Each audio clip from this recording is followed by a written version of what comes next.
Many states, including North Carolina, are starting a brand new girls' high school flag football season. And for the first time, we're using the NFHS rulebook that just came out this summer. Let's talk about the 5 most important new rules to remember as we get started with the flag football season for 2025. Let's get into it.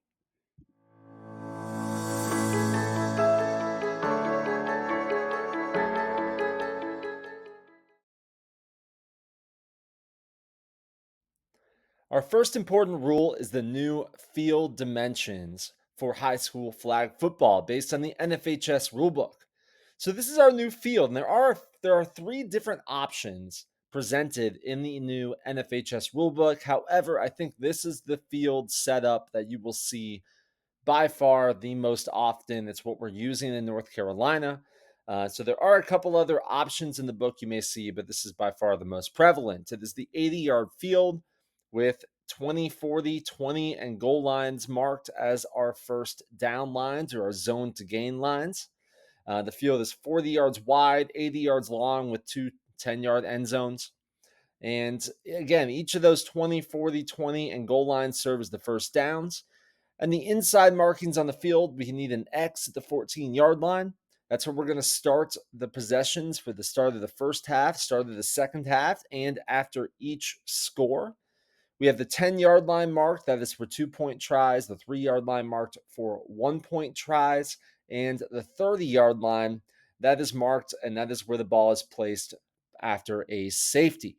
So this is our new field. This is new field dimensions. So make sure that, especially if you're a team that's painting fields, that we are using the correct field dimensions to get started this season. Our second important rule for the season is scrimmage kicks. Yes, punts are now allowed in the new NFHS rulebook for flag football. To punt the ball, the team must declare that they are going to kick. So on every fourth down, the referee should ask the offense whether they want to go for it or whether they want to kick. And when the referee blows the ready for play, they should announce to the field which option the offense has selected. If they choose to kick or to go for it, they should allow the defense a quick opportunity to make substitutions, as you will see some teams have specific alignments or players that go into the game for a special teams essentially if they're going to kick. Once they make that decision, they have to kick. If they say we're going to kick, they have to kick. There's no fakes now in allowed in flag football. The only time that they could change their mind is if they call a timeout or we have the end of a period or a penalty takes place. Then they can change their mind. The punt must be made from 2 yards behind the line of scrimmage. That's also where the punter must be located to receive the snap, right? So all of our snap rules still apply. It needs to be a legal snap, can be made from behind, be from between the legs or to the side, doesn't matter as long as the snap receiver is 2 yards back. And they must punt the ball from 2 yards back behind the line of scrimmage. And until that ball is kicked, nobody, neither the kicking team nor the receiving team, may cross into the neutral zone. So for using the orange and yellow pucks, the kicking team cannot cross the orange puck until the ball is kicked. Defense cannot cross the yellow puck until the ball is kicked. And this is the only time in NFHS flag football that the ball can hit the ground and still be live. So if the punter kicks the ball and it goes up in the air, that it lands on the ground, that ball is still live until it has been touched and then hits the ground. So for instance, the ball bounces on the ground, then hops up in the air and hits a receiving team member and then lands back on the ground. At that point, the ball is dead. But of course, the receiving team can return that punt as well, right? So if they just catch the punt, they can then return it back for positive yardage. This play, we're going to have a punt, and we're going to watch for a potential illegal block on the return.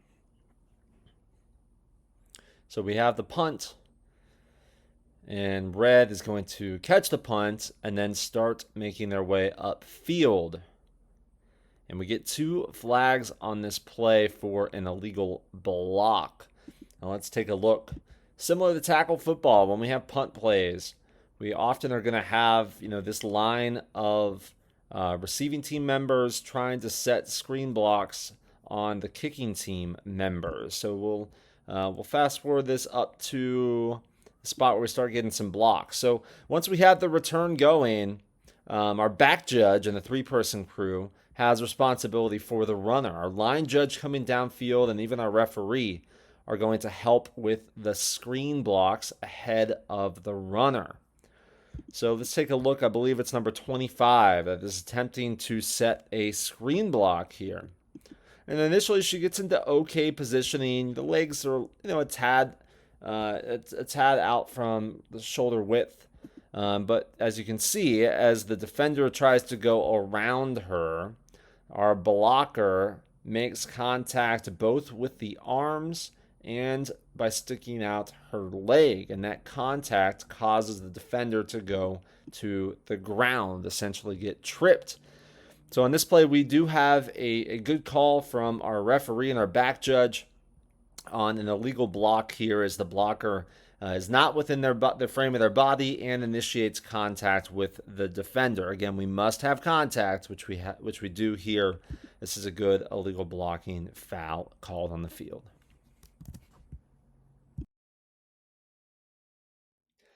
Our third important rule for this season is screen blocking.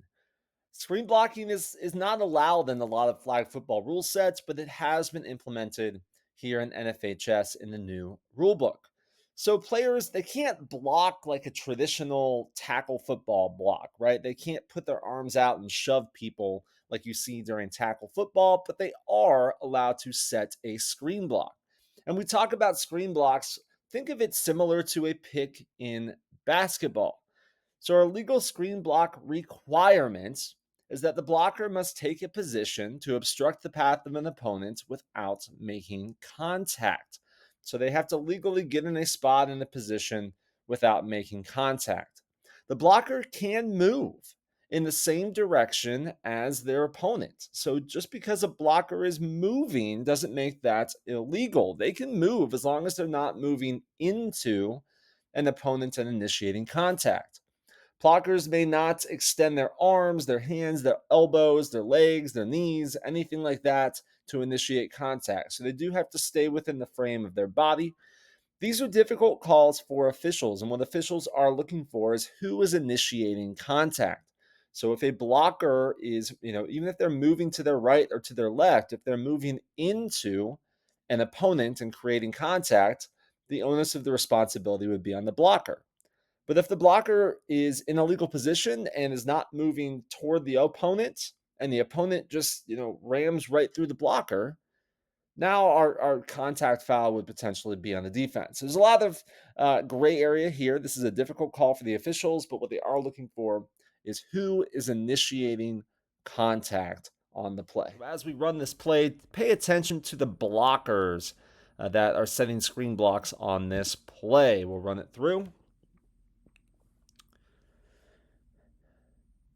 We have a player in motion, and then we see 3 or 4 different players in red go to set screen blocks ahead of the runner, and they do a good job here. So let's break down a couple of these blocks. So we have the runner coming in motion. This is probably a standard formation that we're going to see a lot, is that runner coming across and either taking the snap or getting a quick handoff. And in this formation, we have a bunch of red players that will act as blockers on the left side here. So initially we have the snap, and we have 3 or 4 red players on offense that are now moving to set screen blocks. And we'll talk about our first one here, as we have this player in red that's setting a screen block, and she gets to a spot on the field and she stops short of contact on the defender. Right? We're going to have a little bit of incidental contact on some of these screen blocks. But we get set up here as the offensive player in the screen blocking position.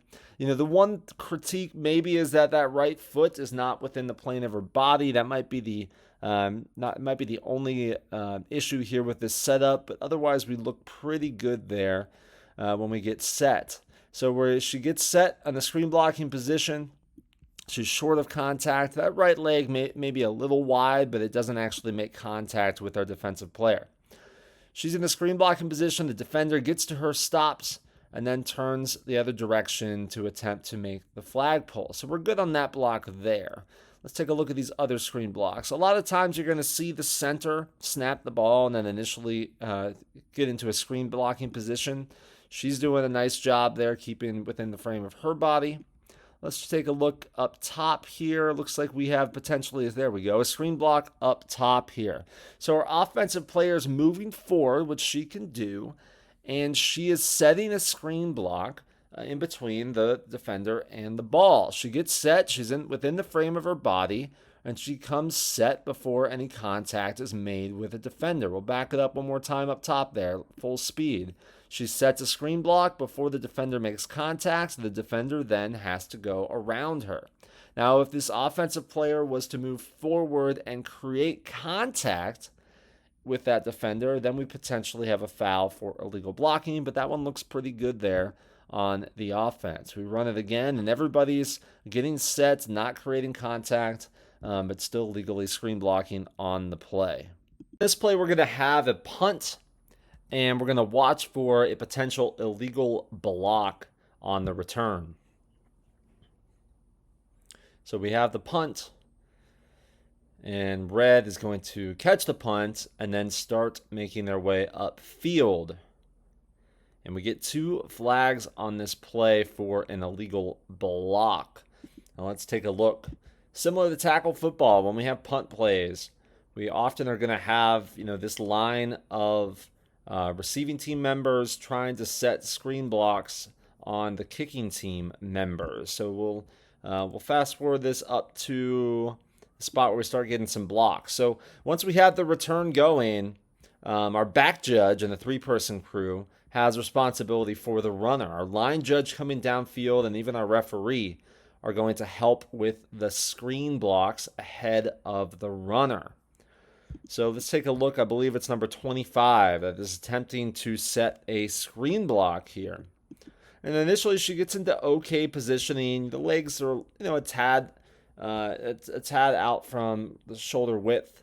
But as you can see, as the defender tries to go around her, our blocker makes contact both with the arms and by sticking out her leg, and that contact causes the defender to go to the ground, essentially get tripped. So on this play, we do have a good call from our referee and our back judge on an illegal block here, as the blocker is not within the frame of their body and initiates contact with the defender. Again, we must have contact, which we do here. This is a good illegal blocking foul called on the field. Our 4th important rule is backwards passes. And in some rule sets, backward passes are not allowed at all. But in the new NFHS flag football rules, you can throw a backward pass at any time. So anyone at any time can throw a backward pass. When we talk about backward pass, that means a pass that has its initial direction parallel with or toward the runner's end line. So essentially sideways or backward. And it's important we talk about the initial direction of that pass. If a runner is, going full speed forward down the field and they throw a backward pass with its initial direction sideways, well, the momentum might actually carry that ball forward, right? So they might throw it at, if they're going down the field, maybe they throw it at the 22-yard line, and it's a backward pass. Its initial direction is sideways, but the momentum from that pass actually carries it forward to the 24-yard line. So that's still a legal backward pass as long as it's the initial direction when it leaves the passer's hand. If the ball does hit the ground, the ball is dead, right? So we don't have live fumbles in flag football. If the ball hits the ground, it's dead. It belongs to the passing team, or if it goes out of bounds. And then again, because it hits the ground, it's dead. let's say that the backward pass ends in, the passer's own end zone. Well, now we have a safety. Or theoretically, again, if you could have that backward pass that travels forward into the end zone, and then that would potentially be a touchback. But backward passes can happen at any time. You will see them a lot because a backward pass in flag football is a lot less risky than it is in tackle football when a fumble would be live. As officials, we need to make a call on these backward passes, especially downfield. Normally, behind the line of scrimmage, our referee is going to have responsibility for the direction of each pass. If it's a forward pass, our referee should give a balls away call. If it's a backward pass, our referee should yell back and punch back with their fist. Once we get past the line of scrimmage, that onus goes to our line judges primarily. So, our line judge, who's trying to stay even with the play, is either going to punch back and say back if it's a backward pass, or simply drop a flag on the ground if it's a forward pass beyond the line of scrimmage, because that would be an illegal forward pass. Our final important rule for the 2025 season is flag guarding. And flag guarding is always the most controversial foul in flag football.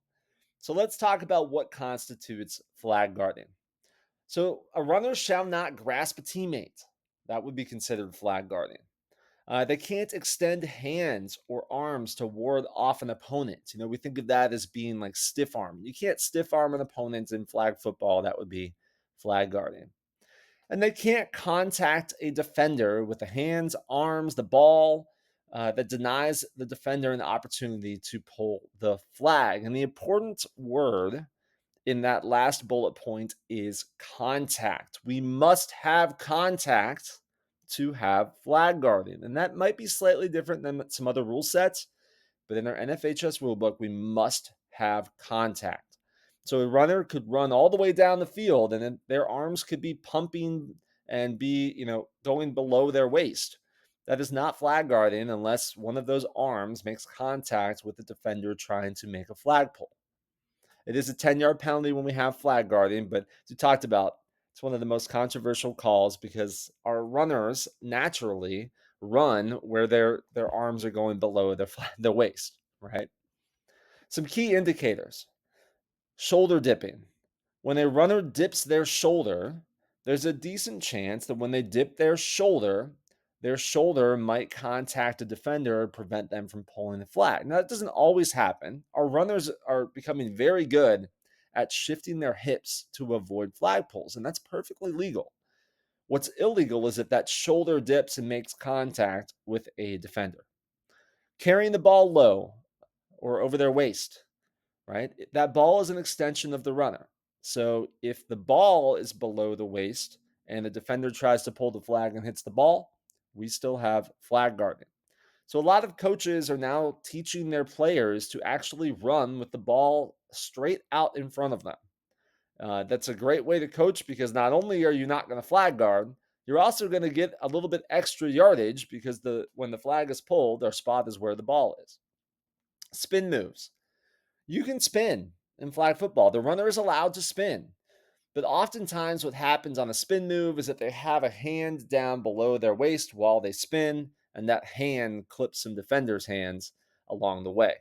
And then, of course, hand swipes, right? That's the most common form of flag guarding, where a defender is reaching out trying to get the flag, and the runner just swipes their hand away to prevent them from getting to their flag belt. Again, contact must occur for a flag guarding penalty. All right, let's take a look at this play. We're going to have a run to the right, and the question is whether or not we have a flag guarding call. So let's take a look at the clip. So we see our runner gets the handoff, runs to the right. We have a flag guard call come from our referee. The runner actually hits the guy holding the down box there. So the question is whether or not we have a flag guard. So again, our indicators for flag guarding, whenever we get arms, hands by the runner that are below the waist, that is an indicator we potentially have a flag guarding call. Now, as we'll see the clip again, our runner, even here, that left arm is dropping low.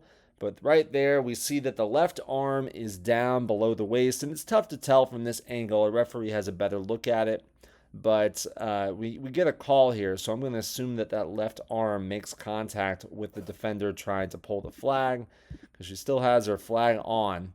Obviously, the defender seems like she should have got it. So she still has the flag on, and we get a flag guarding call from our referee. Again, we must have contact. So just holding that ball down below or the arm below the waist, even right in here, so we can see that left arm, is not a flag guard until we have contact, which appears to be made right about there.